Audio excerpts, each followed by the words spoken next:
And we are back for round 2 of the last chance qualifier for season 5 of the Eternal Tournament series. These players are playing for their invitational lives, I suppose, as they keep trying to advance and make to the invitational, which will be next week.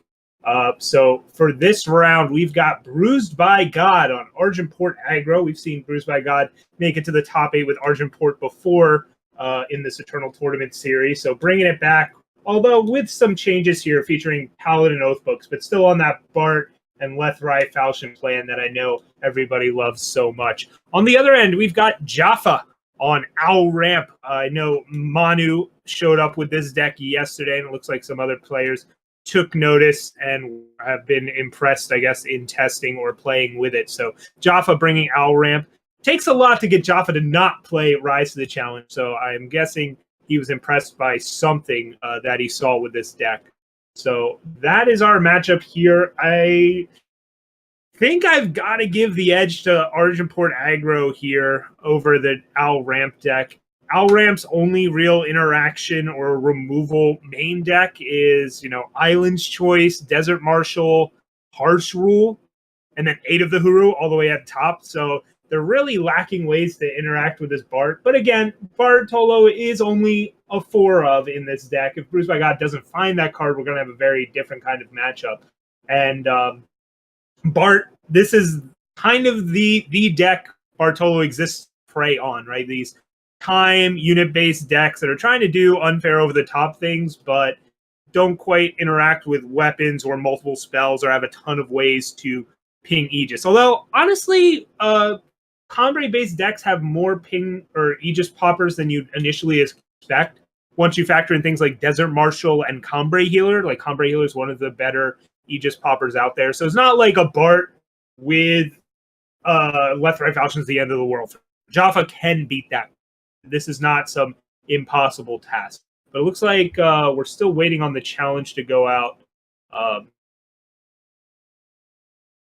Yeah, we'll get that sorted in just a moment. I'll just keep breaking down this matchup, right? Yeah, it looks like the players are still waiting on things. I would throw it over to my co-host to continue breaking down this, but instead I'll throw it to myself and we'll keep going. So, 4 Dark Returns is an interesting take by BruisedbyGod here as well. That means it pairs awesomely with Oathbook, because Oathbook permanently buffs that unit. The other intriguing thing here is the choice of 2 drops that BruisedbyGod opts to go with, and the fact that he goes with no 1, right? Sometimes Oathbook decks, you can try and get really degenerate and go with try and always have the 1 drop, always have the 2 drop Oathbook plan. That's not what BruisedbyGod's doing here. Instead, playing a bunch of units that are good on their own, like Overseer, Instigator, Enforcer, Impending Doom, just all the way down the line, just good standalone units. And then just the Oathbook can make them even stronger. So Oathbook with Overseer is a real fun combination. But it can be a little awkward. The Oathbook can be a bit awkward when you actually are going wide. Not all of your units are dying, and you do want an A space, but it's not like it prevents you from doing it. So we'll see how that ends up functioning. And in the meantime, looks like this challenge is out. The players are doing mulligans and such. And yeah, BruisedbyGod mauls into a good one. It's got a flyer into Bartolo, into Lethrai Falchion, and can cast all of it. So he's got to be pretty pleased with that hand. And we'll see what Jaffa has. No hand cam available for Jaffa this game. So we'll just kind of have to guess. But we know at least that Jaffa has a Secret Pages in hand, as I saw an echo to start the game for him. So I know at the very least, or not Secret Pages, Find the Way. Jaffa is playing Secret Pages, but I still somehow get those 2 cards mixed up.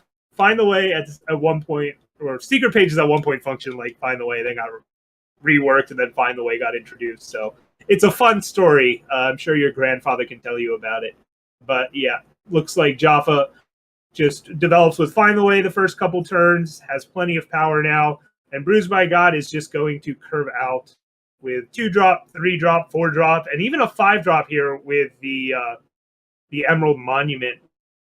So that Monument being key here to make sure BruisedbyGod doesn't flood too hard. You know, he's drawn already what 6-7 power, but one of that power becoming a 3/3 weapon is a nice boon here. And yeah, here comes the Combrei Healer. Would not be shocked if it pops an Aegis instead of becoming a 2/5, and there it is.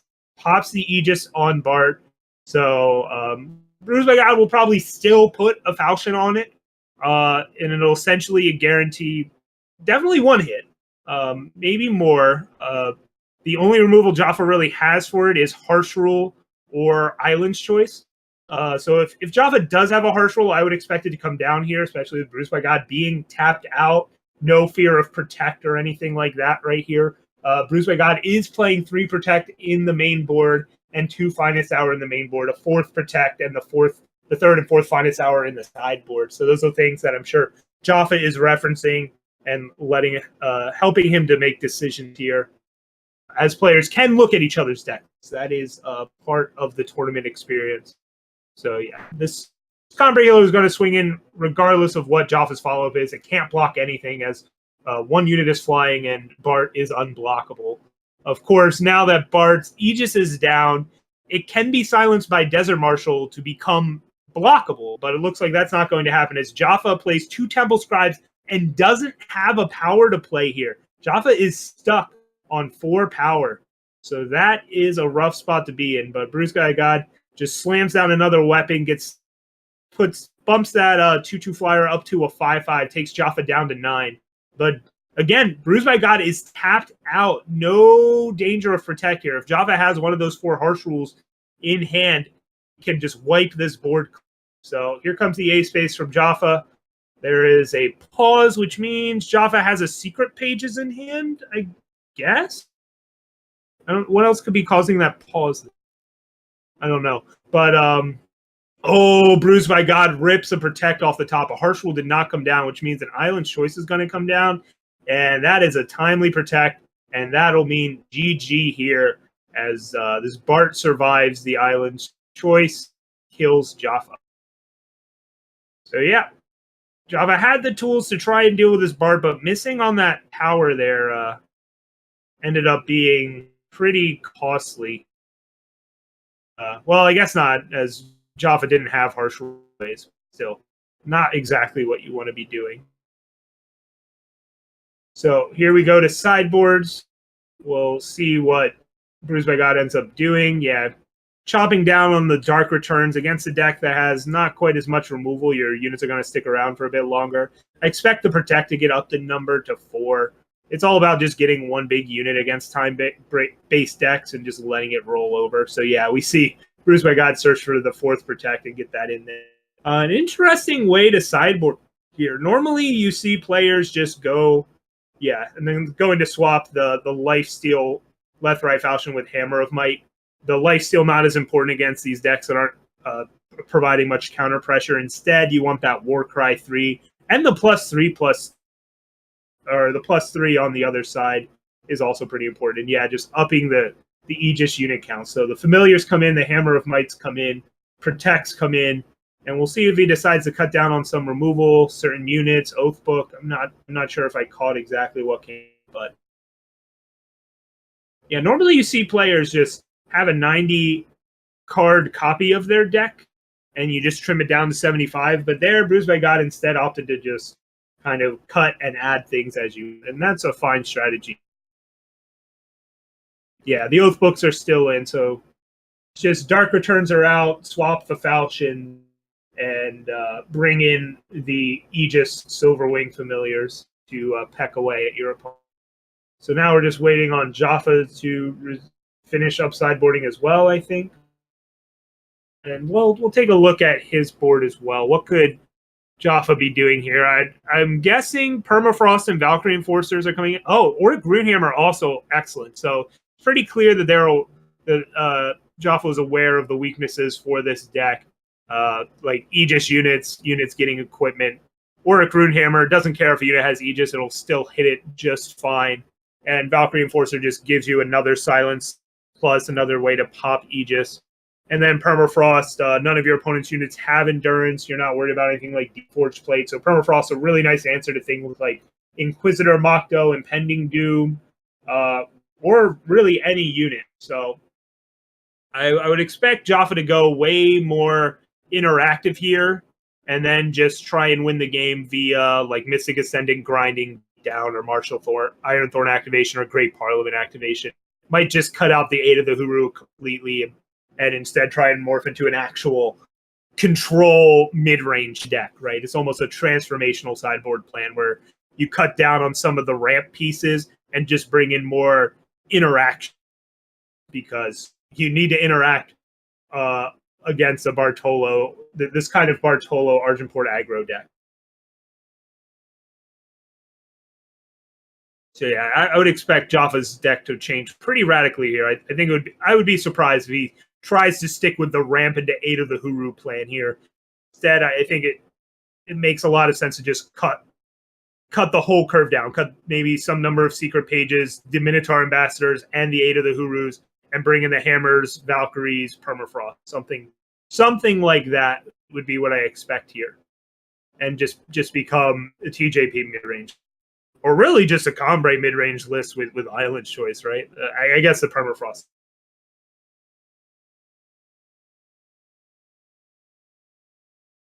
I'm guessing Jaffa had to step away for taking a little while to get back to the second game.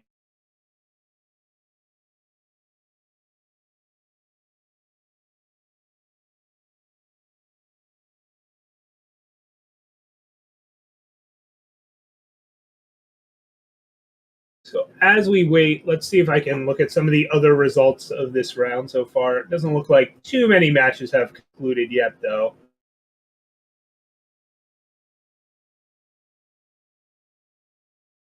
Who's doing well? Who's doing poorly? Thundershot 0-2. Oh boy. Shadowblade's moving on. The For Real Wizard also looks to have taken this round. All right. So we're getting some match results trickling in right now. Still a lot to go.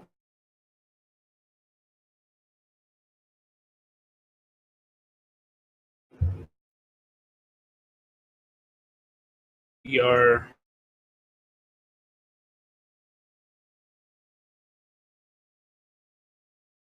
All right, grab your popcorn, folks, because guess we are really waiting here. I'll get word, make sure Jaffa is okay. I'm hoping everything's okay on that end. We're sending out some communication. Yeah, we'll figure out exactly what's happening here. Hopefully not some sort of critical emergency. Hopefully it's just a minor thing that's causing this delay.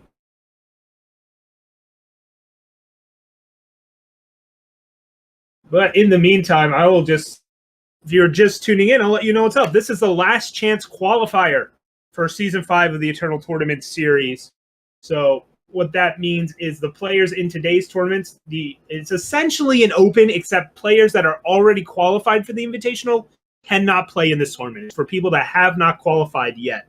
And there's no series points or invitational points or anything like that that you gain from this tournament. Instead, simply the top 4 players get an invite to the Season 5 Invitational, which will be next.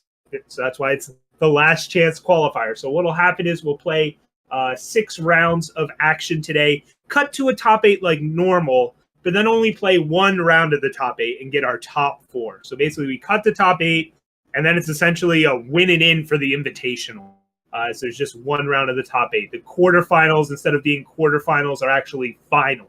We'll have essentially 4 finals going on at once, where you play for the privilege and the opportunity to be in the invitation. So that is what these players are doing today. We don't always have Sunday tournaments, and normally they're for fun, sweet tournaments. And while this is still for fun, we are playing a game and having a good time. There's still a lot on the line. Getting to the Invitational means getting a shot at the $250 prize pool of the Season 5 Invitational, and also getting a shot at qualifying for the World Championships, which currently has a prize pool of $3,000. So some good prizes there, especially for the low cost of just free. All these tournaments are free to enter. So if you enjoy playing Eternal, these are excellent opportunities to hone your skill, have some fun, and also get some prizes here and there, and just be a part of this awesome. And it looks like the challenge is finally out. So here we go. Game 2. BruisedbyGod is up 1 game over Jaffa on aReNGee, and we'll see how these. I think the sideboard certainly has more of an impact on this matchup for Jaffa's side than BruisedbyGod's side, as Jaffa's almost transforming his whole strategy here. I expect that to happen. Whereas, while BruisedbyGod is switching the threats around a little bit and adjusting them to be a bit better for this matchup, it's still not fundamentally changing how the deck's going to play. The oath books are still there. The texts are still there. It's just Dark Returns out, extra actual flyers in. Swapping Lethrai Falchion for Hammer of Might does matter, but it's not a huge impact on how this is going to compare to Jaffa having access to more actual ways to interact with these unblockable and flying units. So now we are waiting for players to resolve mulligans. I'm almost certain BruisedbyGod will be shipping this hand away, as it only has 1 Shadow Sigil. Yeah, we go to certainly an improvement on this hand. It does have the risk of flooding, needs some things to do in the mid-game, but a Hammer of Might is certainly something to do in the mid-game. So if this 3-3 sticks around, which I expect it will, it'll get a hammer at. In the meantime, Jaffa will play some power on the first 2 turns, but no Temple Scribes, no Seeks, no Find the Ways, nothing like that out of Jaffa. We'll see if he actually has access to a Primal Source or is stuck on Influence or Power. Nope. There's a Justice Sigil out. And Combrate Healer can block this 3-3 for a while at least. It looks like BruisedbyGod finds something else to do on this turn, though. Which is pretty crucial, as a Tinker Overseer appears, and that 2/2 flyer will get on the board. And currently, the skies are clear. We'll see if Jaffa can do anything to answer that. He does play the Great Parliament, could just get a 4/4 flyer out here. A Primal Source shows up for Jaffa as well, so that unlocks cards like Island's Choice and Permafrost if he brought in Permafrost. And we'll see what Jaffa does here. I can say one thing's for certain. Sandstorm Titan will not be showing up on this turn, as Jaffa has 0 copies in the entire deck. It's just not a card there that the deck is interested in playing. And Jaffa does nothing. BruisedbyGod can slam a hammer on something. Of course, that exposes it to Island's Choice, but this 3/3 Argenport Instigator was already doing nothing anyways. Might as well turn it into something and get that Warcry 3. So this is where that Hammer of Might change is important, right? That Warcry 3 is a lot better than just giving Argenport Instigator lifesteal and getting no value out of that attack. Jaffa gets to use an Island's Choice there to kill the Instigator, and now the Runehammer that got brought in will clear out this flyer. And Jaffa's got to be pretty happy with how this is developing. Of course, BruisedbyGod has a Mokdo, which is a 5/5 flying revenge, so it's out of Runehammer range. And Jaffa's got to find another way to deal with this card. Notably, Permafrost is a really clean way to deal with Mokdo. We'll see if Jaffa has something like that. Instead, just has a Desert Marshal to silence it at first. And then we'll see if Jaffa decides to swing him with the 2/5 or do something else here. Again, not sure what's in his hand. Could be just more... could have more Island's Choices, although Jaffa's only running 3 of those total. No Scorpion Wafts in Jaffa's deck either, so there's only so many things that fast speed Jaffa could have here. And BruisedbyGod's got a handful of hammers and an oath book, so when you got a hammer, all you can do is swing. So puts the hammer down on the silenced Mokdo, swings in for 9, gets a Warcry 3, and Jaffa starts riding the chump block train. Does not want to lose the hammer just yet, would rather lose the 2/1 and not take 9 damage. And Jaffa has a Mystic Ascendant, which will turn into a 6/6 and draw a card. So Jaffa will just be looking for more answers to this Mokdo, maybe a Permafrost or something like that. BruisedbyGod does have answers to Permafrost, and wow, that Warcry 3 hit a Mokdo. So that is an 8/8 flying Revenge Never Ends. That is a big problematic card for Jaffa. Jaffa choosing to not chump block there. This Auric Runehammer is not going to kill anything else with these chain Warcry 3s coming out from Bruised by God anyways, instead opting to keep that 2-5 around for maybe a chance of double blocking this 10-10, which might turn into 11-11, although that would involve Bruised by God not swinging with this flying Machto. So we'll see what answers Jaffa has to these incredibly large units. Jaffa does not have any vanquishes either in the list. It is Island's Choice, it is Harsh Rule, it is Martial Ironthorn, it is Permafrost. Those are the things. So no Harsh Rule here from Jaffa, though. And Bruised by God opting to make a 14-14 flying Machto. Even if that gets hit by Island's Choice, it'll get shuffled back into the top 10 cards of Bruised by God's deck. But instead, Jaffa has a Desert Marshal. So at least grounds the Machto, but double chumps coming out here. Ooh, boy. Jaffa wants to hold on to this Mythic Ascendant, and I guess because it could become a 10-10 next turn, it can still trade with the 10-10 Machto in play. And it looks like, yeah, Jaffa doesn't... really debating on whether or not he wants to take this 10 damage. And yeah, opts to take the hit. So Jaffa really hoping to find a Harsh Rule here, and I think that might prompt Bruised by God to hold this Instigator. Like, he's already pretty far ahead on board. Like, one of the few ways Jaffa's get out of this is a Harsh Rule, but no, he plays the 3-3 out, forces Jaffa to find that, and if he doesn't now, if Jaffa starts chump blocking, Jaffa will also take damage in the process. So Jaffa plays a power, gets a card off Mystic Ascendant, finds the Great Parliament, which will make 2 4/4 Owls. And does he have another Parliament? No, has a Runehammer to at least take out this 3-3 Instigator. All right. So shields are up for Jaffa here. Bruised by God's got some Warcry 3s on top of the deck. See what those end up hitting. Soon, maybe not. But as long as Jaffa's got this Mystic Ascendant going, he's got a chance to eventually overwhelm these very large Machtos. And yeah, Jaffa's like, I don't think I'm even going to block with this 10-10. I still need this Mystic Ascendant to have a shot at winning this game. And cracks in for 10 instead. As that takes Bruised by God down to 11, with Jaffa having 2 4/4 flyers in the sky as well. So this is going down to the wire here. Bruised by God does find what that Warcry 3 hit, and it's Bartolo the Seducer. So Bruised by God opting to only swing with one unit here, thinking Bart should be able to finish this game off instead, and wants to be able to block this 10-10 with a Machto or a Bartolo. By swinging with both, you could potentially leave yourself exposed to losing to say double removal or something like that. Although Bart doesn't die to any one removal, so I might have swung in with both and forced maybe one of these owls to go down, because now you're leaving Jaffa with 2 big flyers and guy 2. I'm not sure about hanging back with this Machto. Maybe it would have been better to try and get in with Bart. But again, these very large Machtos, all they do is get chump blocked, and Jaffa, there's a good chance Jaffa just finds more chump blockers, and then you do lose if you're Bruised by God.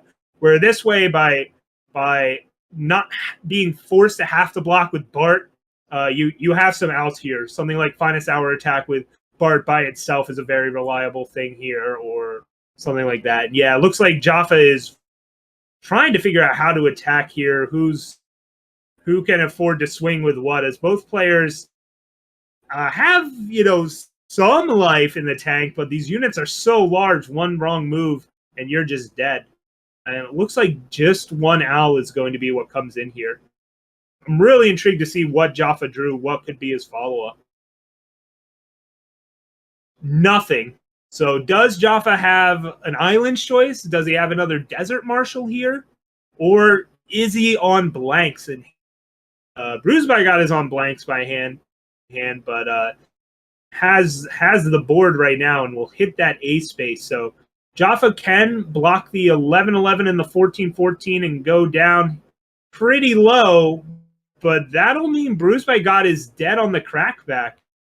And he was already dead on the crackback because of the flyers, unless he swung with just the 2 Machtos. I feel like if you're Bruised by God, you just...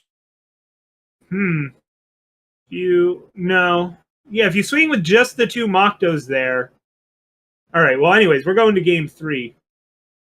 So we'll see if there's any sideboard changes. I doubt there are. But that was quite the nail-biter there. Both players having pretty strong draws. BruisedbyGod just as, going to script, right? Nothing but very large evasive units, but those Desert Marshals, silencing them, grounding them, chump blocking them, buying time for Jaffa to then take over the skies himself via the Great Parliament.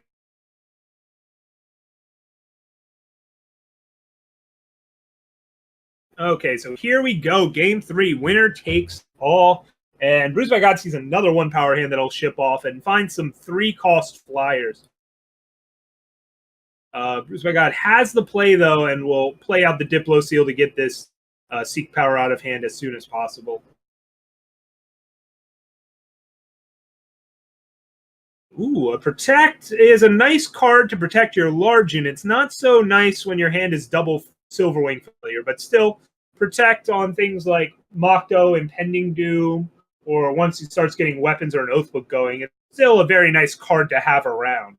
So Silverwing Familiar will be the first card on board. A pause here from Jaffa means that Desert Marshal is lurking in.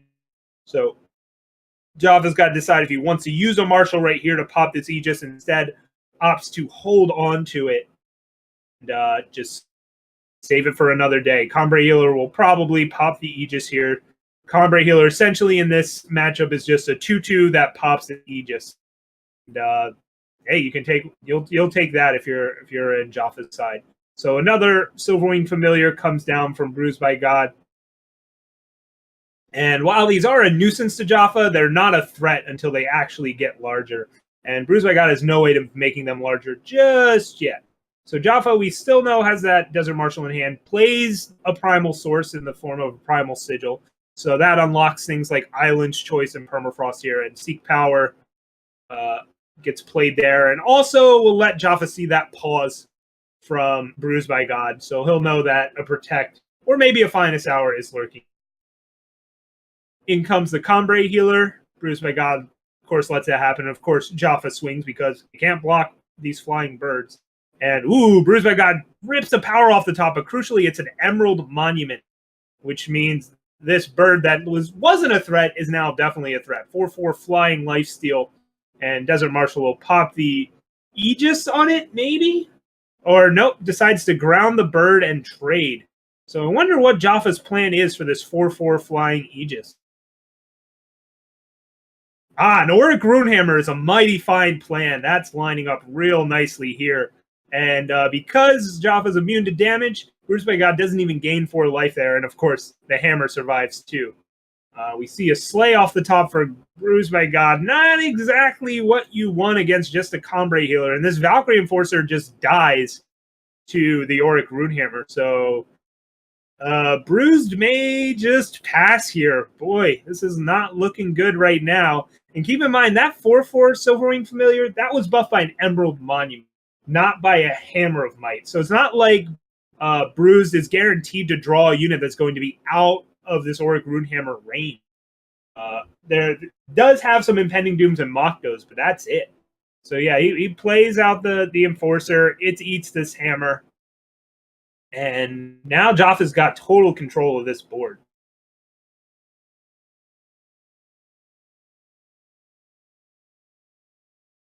So we'll see what Jaffa's follow-up is here. I feel like I saw a pause on Jaffa's swing there. So, okay, Bruise just finds more power. That's actually the 8th power of the game, but one of them was a monument. And yeah, Jaffa did keep in some number of secret pages, it looks like, as see him cast it right here. So even though he transformed a bit, he still kept some of the ramp.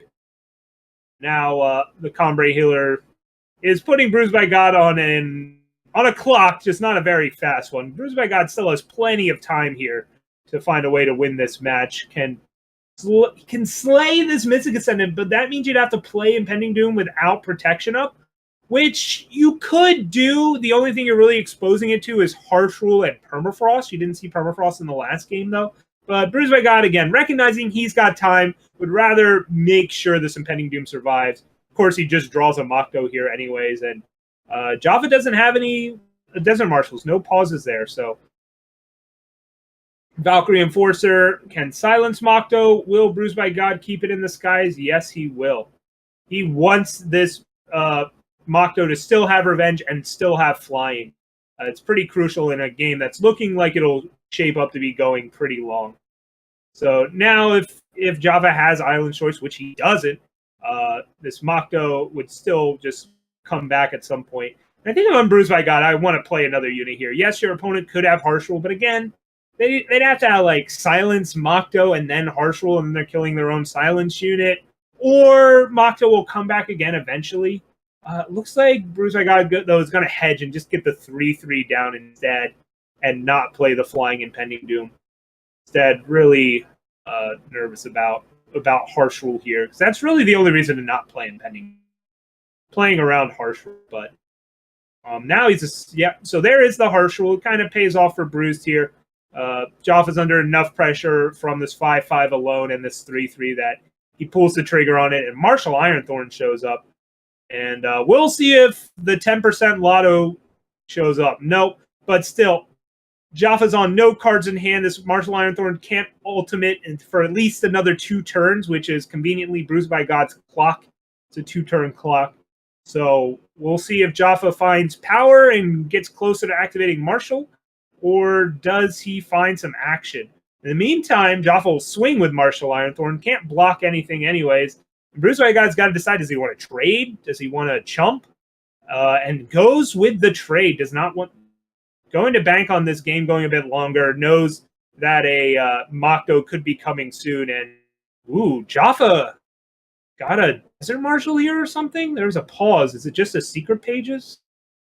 I'm thinking it's a Secret Pages. I am not sure what that pause is, but we'll find out later.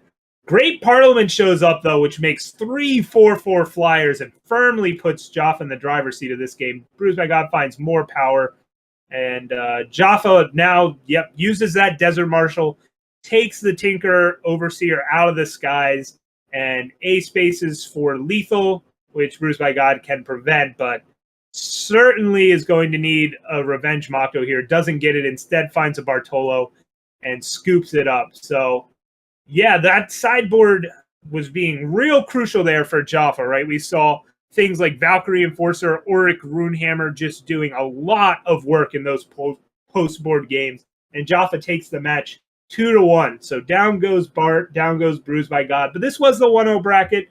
Still certainly live to make top 8. There are still 4 more rounds to go. So we'll get back to some round 3 action in just a few moments. In the meantime, enjoy the tunes, of course.